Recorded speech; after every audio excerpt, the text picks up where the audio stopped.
ಗಂಟೆ. ಮಡಿಲಿನಲ್ಲಿ 3 ತಿಂಗಳ ಹಸುಗೂಸು. ಆದರೆ ಪೊಲೀಸರ ನಡೆ ಮಾತ್ರ ಅನಾಮಧೇಯ ಎಂಬ ಆರೋಪ.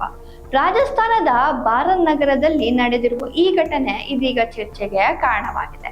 ಪತ್ನಿ ಹಾಗೂ 3 ತಿಂಗಳ ಹಸುಗೂಸಿನೊಂದಿಗೆ ದೇವಿ ದೇವಾಲಯಕ್ಕೆ ತೆರಳುತ್ತಿದ್ದ ಮನೀಶ್ ಸುಮನ್ ಅವರ ಕಾರನ್ನು ಪೊಲೀಸರು ತಡೆದಿದ್ದಾರೆ.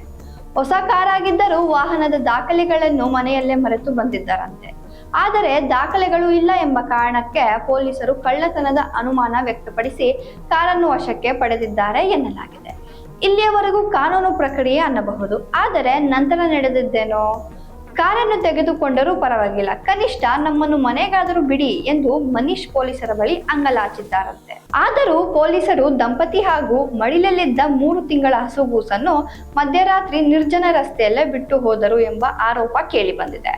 3 ತಿಂಗಳ ಮಗುವಿನೊಂದಿಗೆ ಮಧ್ಯರಾತ್ರಿ ರಸ್ತೆಯಲ್ಲಿ ಅತಂತ್ರವಾಗಿದ್ದ ಆ ಕುಟುಂಬದ ಪರಿಸ್ಥಿತಿ ಹೇಗಿರಬಹುದು? ಕಾನೂನು ಪಾಲನೆ ಮುಖ್ಯ, ಆದರೆ ಮಾನವೀಯತೆಗೂ ಜಾಗ ಇರಬೇಕಲ್ಲವೇ? ಈ ಘಟನೆಯ ಕುರಿತು ಇದೀಗ ಪೊಲೀಸರ ನಡೆಗೆ ಸಾರ್ವಜನಿಕರಿಂದ ತೀವ್ರ ಆಕ್ರೋಶ ವ್ಯಕ್ತವಾಗುತ್ತಿದೆ.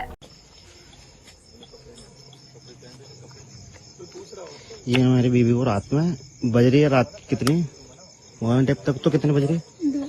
3 बजने वाली है। 3 बजने वाले हैं रात को, ठीक है ना। हमें बाहर उतार दिया गाड़ी के, गाड़ी नहीं थी, हमने बोला भाई नहीं है, छोटा बच्चा था और हमें निकाल लिया और गाड़ी कह रहे जब्ती करेंगे, तो हमने बोला मैं गांव तक छुड़वा दो, कुछ भी नहीं है यहाँ पर, ठीक है ना।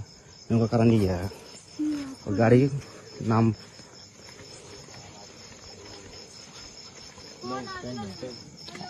उठा ले, बात कर ले।